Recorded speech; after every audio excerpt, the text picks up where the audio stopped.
सभी बुद्ध जनों को, सभी धर्म प्रेमियों को, सभी ज्ञान प्रेमियों को, सभी तत्वदर्शी जिज्ञासुओं को और सभी गीता प्रेमियों को मेरी ओर से और मेरी संस्था डूअर्स पैराडाइज फाउंडेशन के सभी सम्मानित सदस्यों की ओर से सादर जय श्री कृष्ण।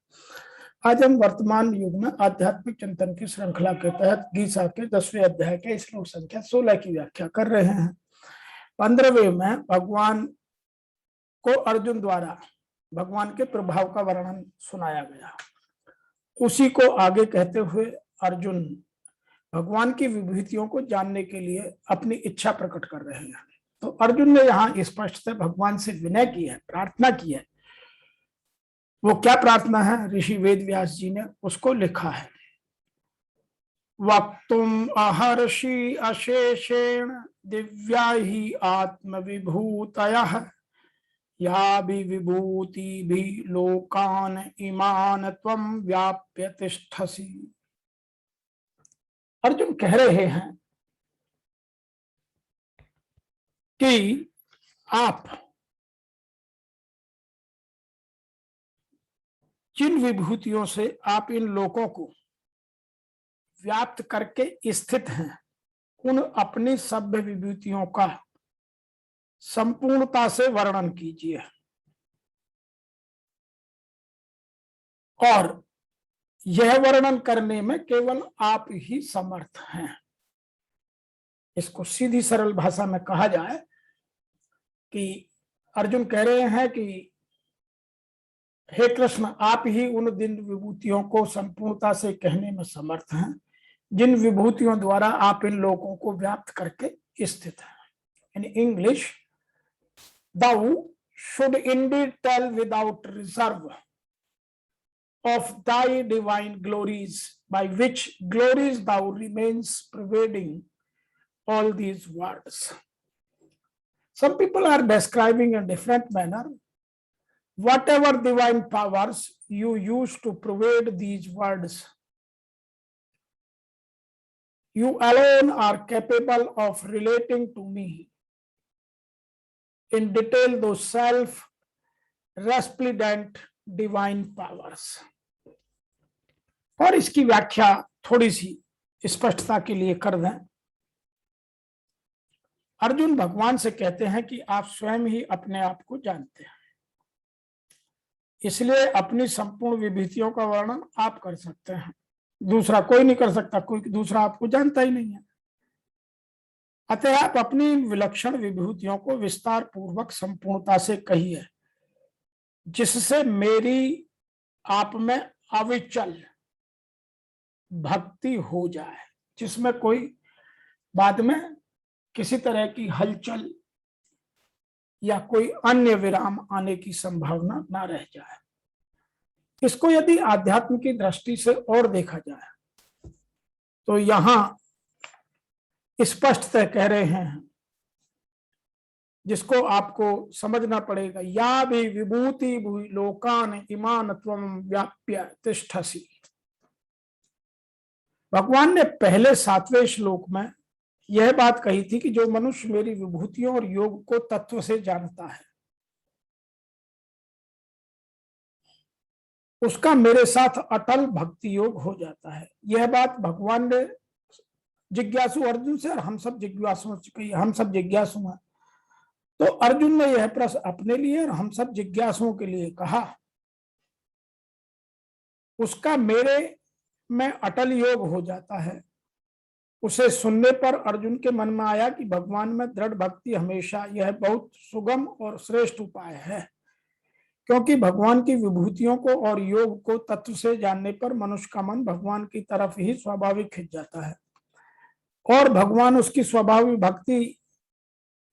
उसकी स्वाभाविक भक्ति जागृत हो जाती है। अर्जुन अपना कल्याण चाहते हैं और कल्याण के लिए उनको भक्ति सर्वश्रेष्ठ उपाय दिखती है। इसलिए अर्जुन कहते हैं कि जिन विभूतियों से आप संपूर्ण लोकों में व्याप्त करके स्थित हैं, उन अलौकिक विलक्षण विभूतियों का विस्तार पूर्वक संपूर्णता से वर्णन कीजिए, कारण कि उनका कहने में आप ही समर्थ हैं। आपके सिवा है विभूतियों को और कोई जान नहीं सकता। और फिर उन्होंने लिखा है उसको भी समझते हैं। जो यहां लिखा है वक्तुम अहिर्षि अशेषेण दिव्या ही आत्म विभूतया, तो आपने पहले 7वें 9वें और 10वें अध्याय के आरंभ में अपनी विभूतियां बताई, उनको जानने का फल दृढ़ भक्ति योग होना बताया। अतः मैं भी आपकी उन सभी विभूतियों को जान जाऊं और मेरा मन भी आप में दृढ़ हो जाए, आपकी भक्ति में दृढ़ और अवचल भक्ति पैदा हो जाए, इसलिए आप अपनी विभूतियों को पूरी तरह से मुझे समझा दें, अपने पास बाकी कुछ न रखें। आगे लिखा है जो यहां उन्होंने कहा है, दिव्या ही आत्म विभूतया है। विभूतियों को दिव्य कहने का तात्पर्य है कि संसार में जो कुछ विशेषता दिखती है उसकी मूल में दिव्य परमात्मा ही है, संसार की नहीं है। अतः संसार की विशेषता देखना भोग है और परमात्मा की विशेषता देखना विभूति है। तो यह हमारा जो आध्यात्म का दर्शन है वह यह कहता है। और आज के जो भौतिकवादी युग के, यथार्थवादी युग के जिज्ञासु हैं, वो क्या कहते हैं?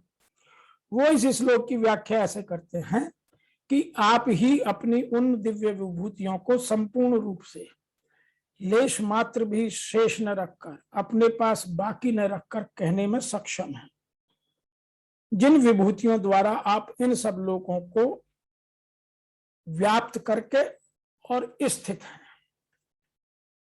अब कुछ आज के विद्वान जन इस श्लोक की व्याख्या एक और तरीके से भी करते हैं। मुझे इस श्लोक से ऐसा लगता है कि अर्जुन भगवान संबंधी अपने ज्ञान से पहले से संतुष्ट है।